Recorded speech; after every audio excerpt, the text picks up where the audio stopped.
नमस्कार दोस्तों, civil exam study में आप सभी का स्वागत है। तो आज होगी कौन सी 20 मई हो गई है। तो करंट अफेयर्स की कुछ महत्वपूर्ण टॉपिक्स होंगी जो कि UPSC plus all state exams के लिए बहुत उपयोगी हो सकती हैं। तो डेली करंट अफेयर्स की वीडियो अपलोड की जाती है, तो जो लोग पिछली वीडियो नहीं देखे होंगे सर्च करके देख सकते हैं। और जो भी महत्वपूर्ण टॉपिक्स होती हैं करेंट से रिलेटेड और भी वीडियो होती हैं अपलोड किया जाता है। तो सिविल एग्जाम शीट को जरूर सब्सक्राइब रखें, बेल आइकन प्रेस रखें। तो चलिए देखते हैं 20 मई के करंट अफेयर्स की पहली टॉपिक क्या है।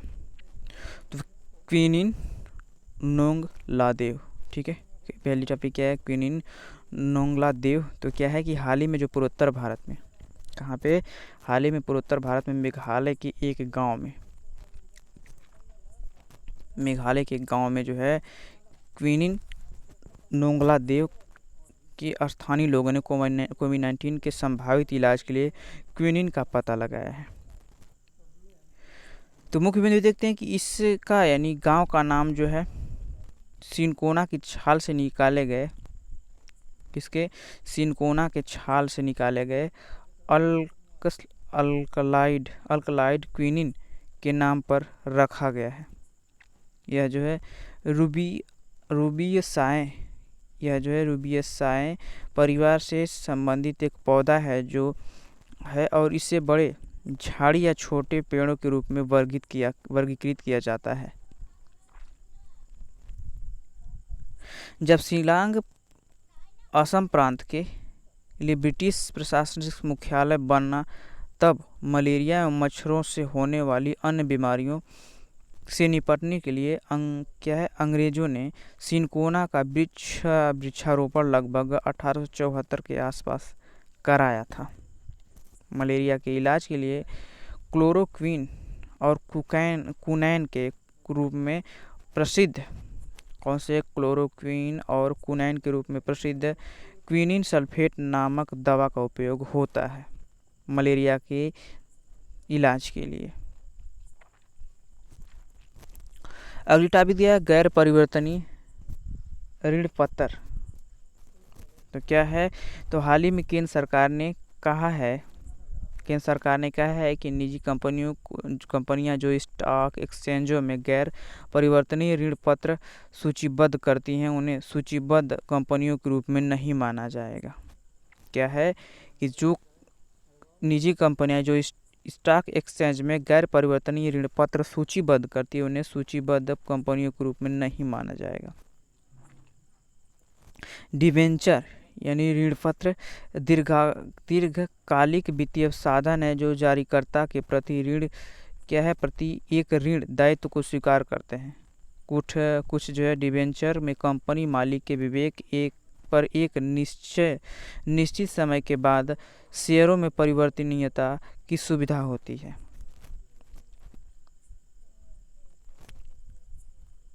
जिन डिबेंचरों को शेयरों या इक्विटी में नहीं बदला जाता, उन्हें गैर परिवर्तनीय डिबेंचर कहा जाता है। इसका उपयोग देखते हैं। तो गैर परिवर्तनीय डिबेंचर का उपयोग जो है पब्लिक इश्यू के माध्यम से कंपनियों द्वारा दीर्घकालिक फंड जुटाने के लिए वित्तीय उपकरण के रूप में किया जाता है। गैर परिवर्तनीयता के दीर्घकालिक नुकसान की भरपाई के लिए उधारदाताओं को आमतौर पर परिवर्तनीय डिबेंचर की तुलना में उच्च दर की वापसी दी जाती है। जारीकर्ता एनसीडी मालिक को अन्य लाभ प्रदान करते हैं, जैसे स्टॉक मार्केट लिस्टिंग के माध्यम से उच्च तरलता स्रोत एवं सुरक्षा पर कर छूट, क्योंकि वे उन कंपनियों द्वारा जारी किए जा रहे हैं जिनके पास एनसीडी जारी किए जाने के लिए आरबीआई द्वारा निर्धारित मानदंडों के अनुसार जो है एक अच्छी क्रेडिट रेटिंग है।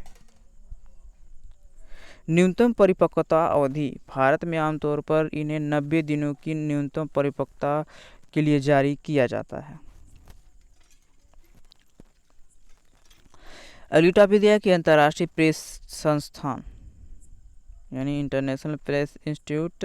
तो हाल ही में जो अंतर्राष्ट्रीय प्रेस संस्थान यानी इंटरनेशनल प्रेस इंस्टीट्यूट यानी आईपीआई ने भारत में हालिया घटनाओं के परिदृश्य में अधिकारियों द्वारा कानून का दुरुपयोग, पत्रकारों को डराने, धमकाने और प्रेस की स्वतंत्रता को नुकसान पहुंचाने पर गंभीर चिंता व्यक्त करते हुए इसकी निंदा की है।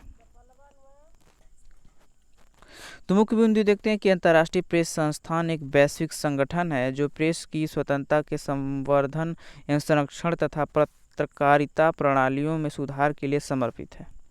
इसकी स्थापना अक्टूबर 1950 में हुई थी। इस संस्थान के विश्व भर में जो है 120 से अधिक सदस्य हैं।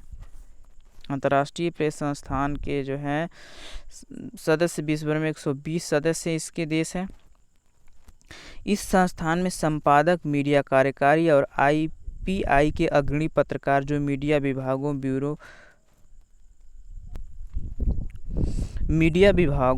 ब्यूरो प्रमुखों, संवाददाताओं एवं अन्य के रूप में शामिल हैं।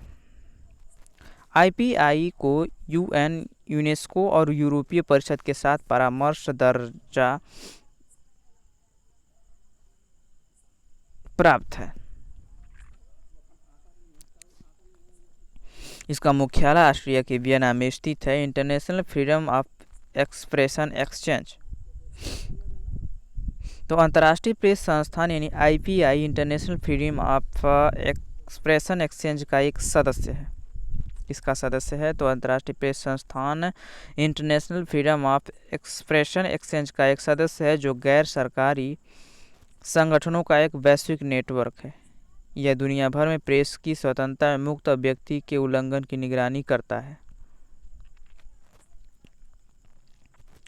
अगली टॉपिक दिया है राइट इश्यू। तो क्या है राइट इश्यू? तो रिलायंस इंडस्ट्रीज क्या है? रिलायंस इंडस्ट्रीज राइट इश्यू की आय से 40,000 करोड़ रुपए का कर्ज चुकाने के लिए 3 दशकों में पहला शेयर राइट्स इश्यू 20 मई 2020 को सार्वजनिक करेगी। तो देखते हैं इसके मुख्य बिंदु कि रिलायंस इंडस्ट्रीज लिमिटेड ने अपने प्रस्तावित राइट इश्यू के माध्यम से प्राप्त धन से लगभग 40,000 करोड़ रुपए का ऋण चुकाने का लक्ष्य निर्धारित किया है, जिनकी कीमत जो है 53,125 करोड़ रुपए है।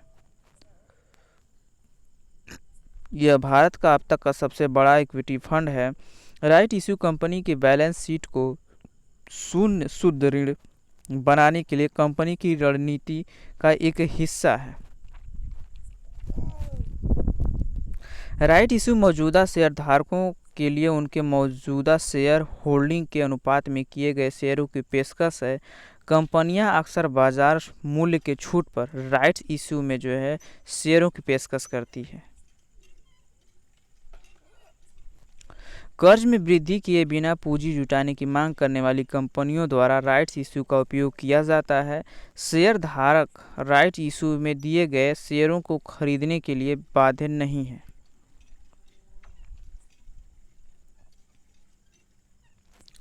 अगली टॉपिक है तो सिविल एग्जाम स्टडी को जरूर सब्सक्राइब रखें। तो चलिए देखते हैं अगली टॉपिक क्या है कि डिसइंफेक्शन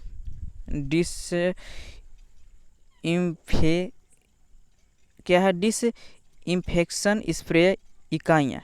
डिसइंफेक्शन स्प्रेयर इकाइयाँ तो क्या है कि CSIR यानी central mechanical engineering research institute यानी CMERI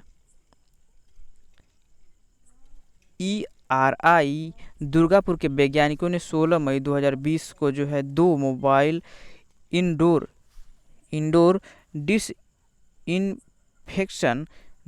डिसइंफेक्शन स्प्रेयर इकाइयाँ विकसित की। तो इन इकाइयों को जो है बैटरी पावर